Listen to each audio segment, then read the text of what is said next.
നമസ്കാരം, വജ്രയിൽ നിന്നാണ് കാട്ടാക്കട. അപ്പോൾ നമ്മൾ ഇലക്ട്രിക്കൽ, പ്ലംബിങ്, സാനിറ്ററി എല്ലാം മെറ്റീരിയൽ ചെയ്യുന്നൊരു ഷോപ്പാണ്. കാട്ടാക്കടയാണ് നമ്മുടെ ഷോപ്പ് വരുന്നത്, ട്രിവാൻഡ്രത്ത്.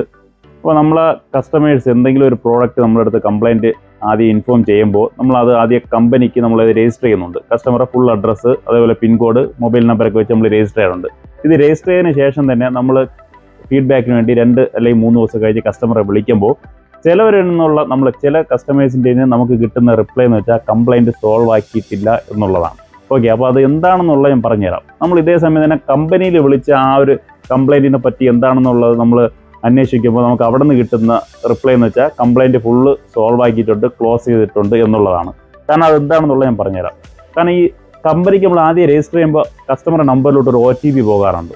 ഈ OTP ഈ ടെക്നീഷ്യൻ, അതായത് സർവീസ് സെൻ്ററിൽ നിന്ന് ടെക്നീഷ്യൻ വിളിച്ച് ആദ്യമേ അഡ്വാൻസ് ആയിട്ട് OTP വാങ്ങിക്കും. ഈ OTP വാങ്ങിക്കുന്നതിൻ്റെ അർത്ഥം, കാരണം ഈ OTP ടെക്നീഷ്യൻ എന്താണ് കിട്ടിയാൽ അവർ കംപ്ലയിൻറ്റ് സോൾവ് ആയി എന്നുള്ളതാണ്. അതായത് ഈ OTP ടെക്നീഷ്യന്മാർ എൻട്രി ചെയ്യുകയാണെങ്കിൽ, അവരെ സിസ്റ്റത്തിൽ എൻട്രി ചെയ്താൽ ആ കംപ്ലയിൻറ്റ് അവിടെ സോൾവ് ആവുകയാണ്. അപ്പോൾ OTP നിങ്ങൾ അഡ്വാൻസ് ആയിട്ട് ഒരിക്കലും കൊടുക്കരുത്. നിങ്ങളെ കംപ്ലയിൻറ്റ് എന്താണെന്നുള്ള ഫുള്ള് റെക്ടിഫൈ ചെയ്ത് ഫുള്ള് ക്ലിയർ ആയതിനു ശേഷം മാത്രമേ OTP കൊടുക്കാവൂ. കാരണം ഈ OTP നേരത്തെ കൊടുത്താൽ അത് കംപ്ലയിൻറ്റ് അവിടെ റെക്ടിഫൈ ആവുകയും ചെയ്യുന്നുണ്ട്.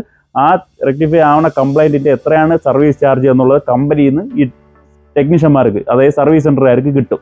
അപ്പോൾ നിങ്ങൾ അങ്ങനെ ഒരിക്കലും ചെയ്യരുത്. നിങ്ങളെ ഫസ്റ്റ് നമ്മൾ ചെയ്യുന്ന രജിസ്റ്റർ ചെയ്ത് ആ കംപ്ലയിൻറ്റ് ഫുള്ള് സോൾവ് ആയതിനു ശേഷം മാത്രമേ നിങ്ങൾ OTP കൊടുക്കാവൂ. OTP കൊടുക്കാവൂ. ഇത് ഇലക്ട്രിക്കിന് മാത്രമല്ല, ഇലക്ട്രിക്കലായാലും പ്ലംബിങ്, അതേപോലെ സാനിറ്ററി, അപ്ലയൻസ് എല്ലാ പ്രോഡക്റ്റ്, ഇപ്പോൾ വരുന്ന എല്ലാ പ്രോഡക്റ്റ്, കാരണം നമുക്കിപ്പോൾ എല്ലാം ജെന്യുവിൻ പ്രോഡക്റ്റ് ആണ്. ഇപ്പോൾ ജെന്യുവിൻ പ്രോഡക്റ്റ് ആകുമ്പോൾ തന്നെ കമ്പനിയിൽ നിന്ന് അവരുടേതായിട്ട് ഓതറൈസ്ഡ് ആയിട്ടുള്ള പേഴ്സൺ ആയിരിക്കും വന്ന് ചെയ്യുന്നത്.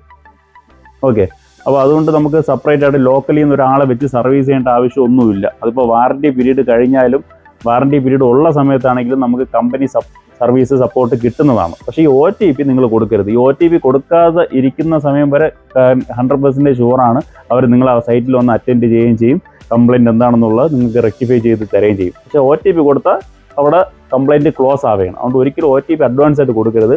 നിങ്ങൾ കംപ്ലയിൻറ്റ് ഫുള്ള് സോൾവ് ആയതിനു ശേഷം മാത്രമേ നിങ്ങൾ OTP കൊടുക്കാവൂ. ഓക്കെ, അപ്പോൾ ഇതേപോലെ പുതിയ ടിപ്സായിട്ട് ഞാൻ വീണ്ടും വരുന്നതായിരിക്കും. അപ്പോൾ അതുവരെ നമ്മളെ ചാനൽ മാക്സിമം ഒന്ന് സപ്പോർട്ട് ചെയ്ത് സബ്സ്ക്രൈബ് ഒക്കെ ചെയ്ത് വെച്ചേക്കണേ. Okay, thank you.